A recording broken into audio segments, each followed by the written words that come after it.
Hey there, fanboys and fangirls. This is Phil, aka Ryden. And I'm Mike, aka Lord Skywalker. And welcome to EXPShare Episode 2.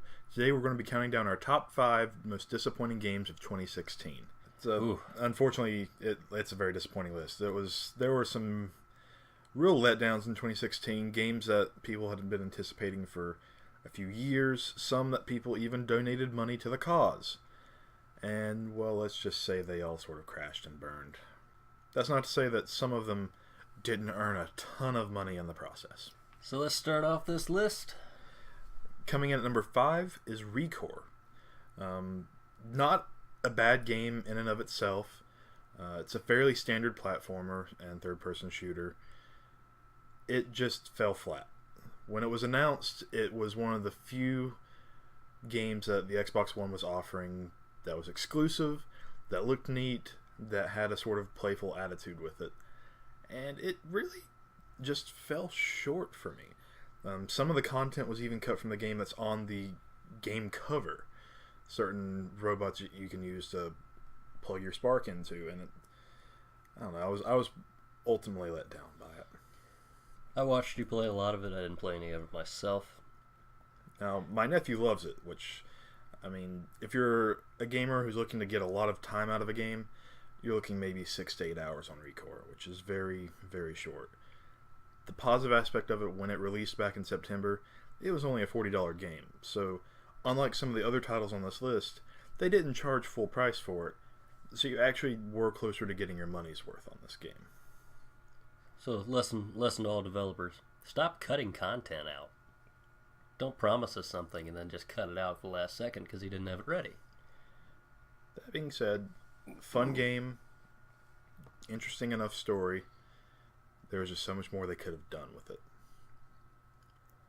So coming in at number 4 on the list, The Division. The Division was a solid letdown. Like, I remember the teaser that Ubisoft. Oh, what's Ubisoft? Ubisoft showed us in 2014. And just the graphics, like it was beautiful in the teaser that they showed us. Oh boy, were they beautiful. And the graphics that we got when the game actually was released were not on par with that teaser. To be fair, they weren't bad. I mean, there were definitely some graphical hiccups, a lot of glitches with that game. I think the part that really made that game disappointing for me was the RPG aspect of it. Yes. Too many shooters are going that route, and I understand with them going with the MMO feel that they needed to for PvP sake, but we don't need Borderlands and Destiny and all these other shooters being copied left and right like that. The Division was set up to be a realistic scenario based. This is what happens if New York gets hit with a virus. Survive. Yeah. And instead it became just go find this better weapon that does more damage because it has better stats. No. It didn't need that. Try not to get killed by other players on the way. It came out and it was nothing but a grind fest. That was if you can even get in the game. Before you could even start missions, you literally had to get in line in the game world to press X to start your first quest. Because only one person could use the in-game computer at a time, and you had to get in line. Tisk tisk. Apart from that, solid shooting, enemies were very repetitive, mission structure was very repetitive, and it just didn't have a good feel to it. The campaign was a bit of a letdown too. Overall, just horrible. Had so much potential, and they turned it into a boring RPG. Coming in at number 3 is Pokemon Go. Now, we all played it. There's no lying. But we also can't deny that it was a letdown. We spent money on it. We did. I bought more Pokeballs than I really care to discuss because I was too lazy to actually go to Pokestops. Lucky eggs. Lucky eggs. All the lucky eggs. But it was a game all about catching. Not all the Pokemon were available from the start. leveling them up and evolving them took forever if it was some of the rarer stuff. Then the updates that you needed didn't come out quick enough. I would like to touch on the rarity and the taking forever to evolve anything. I'm looking at you, Magikarp. Yeah, why? Just why? So many Magikarp to make a Gyarados. And then, even then, the battling system was absolute garbage. The gym system... Tap, tap, tap, tap, tap, tap, tap. Stupid. Hope I win. Like, if they would have just made it turn-based battling where you caught your Pokemon and then you battled against other players and you leveled up normally, that would have made more sense to me. Would have been less of a grind, would have been more fun. I would have been perfectly fine with it being just the standard turn-based battle systems that you could play with whoever was local or nearby. Yeah. That's... Instead of capturing a gym with swipe and tap. Yeah, you hear Pokemon and you're immediately like, oh, Pokemon in real life? Let's battle! Like, I get to battle my friends. I get to trade with my friends. Why would you make a Pokemon game where you cannot trade? We locked eyes from across the room. And then we didn't get to battle. So that's, that's why that makes the biggest letdown, because it failed to keep players' attention. Yeah. Now, there are certain people, we have some friends, that still play to this day and update on Facebook. In all honesty, if I had actually got one of the pluses, I would probably still play it more. I mean, how much did you use the Pokewalker with gold and silver? Did you? Okay. Which I now feel bad because I'm pretty sure there's still a Lugia just sitting on that. You monster.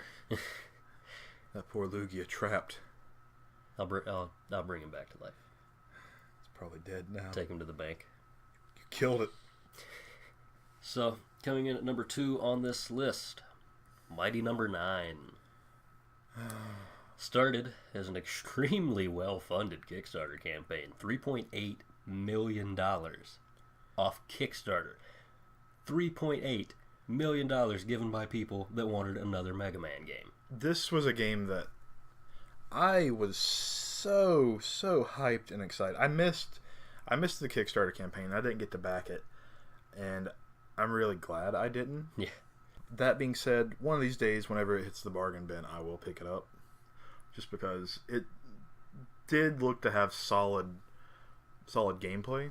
There's just so much going for it that just failed to be met. With constant delays, certain versions of the title not even being released, players not getting their copies on time, the entire launch was plagued with bug after bug. And to make it worse, before the game was ever released, it looked amazing. The graphics looked beautiful, the level design looked amazing, the character design, the enemies, it was all there. And then it went nowhere. Yeah, like, once it was released, like, the design of everything itself it didn't look right. It was everything felt flat, everything felt... Compare pictures of the fire before and after launch, and it's mind-blowingly different. I understand that there were some constraints. One of the actual big problems with it, and a lot of people don't realize this, the developers were shifting between various different titles. The game that was number 5 on our list, Recore, same studio and same developer. They got that released with way more effort than Mighty Number 9 received, and Mighty Number 9 had backers, had thousands of people funding it to reach its goal, and they were let down in the end. Some people literally paid to have an evening with the developer, and what would you even say if you had that dinner now? Yeah. Be like, can I have my $10,000 back? That's just like, thanks for the crap. It's like, eat shit. As big of a letdown as Mighty Number 9 was, it still doesn't top the list. Coming in at number 1, I mean, you can all pretty well guess what this is going to be. No Man's Sky. I remember watching E3, 2015? Yeah. I remember seeing No Man's Sky. And we were watching it together, and I remember distinctly, as soon as the trailer for it ended, I stared straight at you with this shit-eating grin on my face, just like, whoa. We gotta get this. It looked amazing. Hopes of meeting up on some strange planet, blasting off into space, just absolutely wreaking havoc across the star system in our bounty hunter ships, were dashed when No Man's Sky released last August, and it was impossible to meet up with other players. And even if you did, you literally walked through the other player. There was no interaction, no nothing. You could get into space battles with AI that was either too difficult or too dumb. There was no in between. There was never any bit of fun. You never had to worry about running out of resources. Yeah. Anything you shot was going to give you resources. We got Space Minecraft that was less fun. Space Minecraft that you couldn't build. They've remedied that, and the game is actually playable and fun now. They went a long way to fix their mistakes, and I'm proud of them for that. But we're getting the game now that we should have had at launch, and then some. The only evidence you need that this is the number one, Steam made their own return policy for this game. Because so many people bought it and were so let down that they're like, no, I want my money back. This is terrible. It was something like, I think 90% of the player base died off within 3 days. That's unheard of. I mean, like, one of the major promises was the fact that, like, it's all self-generating. Every world is different. All the animals are different. All the plant life's different. And you're never going to run into the same thing. But most worlds felt the same, even if they were different. Yeah, like, there's slight variations. But in the 5 or 6 hours that I played the first day, I ran across at least 8 animals that looked almost identical, just with different color schemes or an extra fin or something attached to them. Plus, there were limitations on what you could do with your ship. You couldn't fly it on your own throughout the worlds. They would always be limited as to where they could go, what they could do. You could never touch ground unless you were landing. You couldn't run into something. There was no sense of thrill with flying. Your weapons were plain and boring and dull, and what's the point of having weapons if there's nothing to shoot at that doesn't make you feel bad for killing it? Well, then, even just like the jumping from system to system, you had to build A so that you could build B, so that you could build C, so that you could build D, so that you could use that to jump one system over and do it again. Just to get those resources. Also, you could get to the center of the galaxy, to get to the black hole. To do what? Spoiler alert. Start the game over. You literally take hours to go to the center of the universe for it to basically just send you to another planet and say, hey, get back to the center of the universe again. Now, there were definitely a lot of good things that No Man's Sky did. Learning an alien language by finding stones or by talking to them, that was cool. That was something that, if fleshed out more, would be a really interesting thing for games, especially when exploring is the number one thing. I liked the concept of that. The only thing that really bothered me was I could talk to one alien and maybe learn one word, which means that I'd have to play, 5 years to actually learn a whole language so that I could actually understand what all the aliens are trying to tell me. Yeah, it's sad. Perhaps not as sad as the fact that we couldn't play together. Players literally met up at the same time, on the same world, in the same system, but could not see each other if they were on the same exact spot on the same planet. Because the game wasn't meant for multiplayer, even though it was touted as that. The idea of forming your own coalition and your own Starfleet dashed because the developers lied. Well, they backpedaled on it a lot, too. Like, I remember watching everything from E3 and all that, and he's like, yeah, like, meet up with your friends, explore together, blah, blah, blah. And then not even, 2 or 3 months later, he's on IGN, and I watched the interview with them, and he's like, oh, yeah, it's rare that you run into somebody. This is not a multiplayer game. The chances of running into somebody are slim to none. Because you're alone out in space exploring things. That's the feel we want. And I'm like, didn't you just say 3 months ago that meet up with your friends and go explore together? Last second backpedaling a month before the game released, and just... One of the big things that bothered me about the game is that there was... You couldn't actually go to another system on your own. You actually had to go into a menu and jump to it. And that's not really what was touted. You should have been able to literally pick a direction and go. Upgrade your ship and jump that way instead of having to go through menus. Yeah. But even knowing that, if you take a look at any sort of star system in the game, the planets don't rotate. Nope.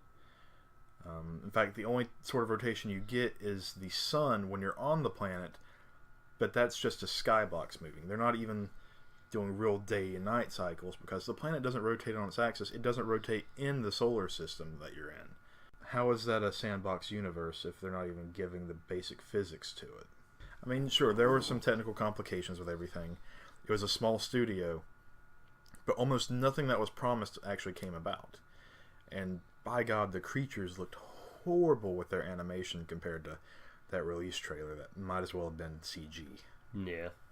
Bottom line is, yes, they have fixed it, but I am not buying it again. I had it for like 3 or 4 days, and I got rid of it immediately. I still have my copy, mostly because I was too embarrassed to take it back and trade it in. Yeah, like they can do all the fixing in the world. I'm not shelling out money for it again. It's not happening. Nothing they make, I'm shelling out money for again. Yeah, Hello Games dead in the water to us. Yeah. Just thinking about how hyped I was and how hyped I was getting other people for this game, like, I felt like such a jackass when it came out, because, like, all these people that I'd been talking to, and I'm like, yeah, like, this game's going to be awesome, you should check it out, and they're like, yeah, that looks amazing. And then they go and buy it, and yeah. It's like, I'm so sorry I told you to do that. It's like, dude, I never should have shown you this, because, damn. Well, for those of you listening, that was our top 5 disappointing games of 2016. Stay tuned for next time, where we just might discuss the top 5 most amazing games of 2016, which will be a lot more uplifting than today's ragtag motley crew of absolute garbage. Yeah. So, stay tuned, folks. This was Ryden. And Lord Skywalker. Keep it real. Peace.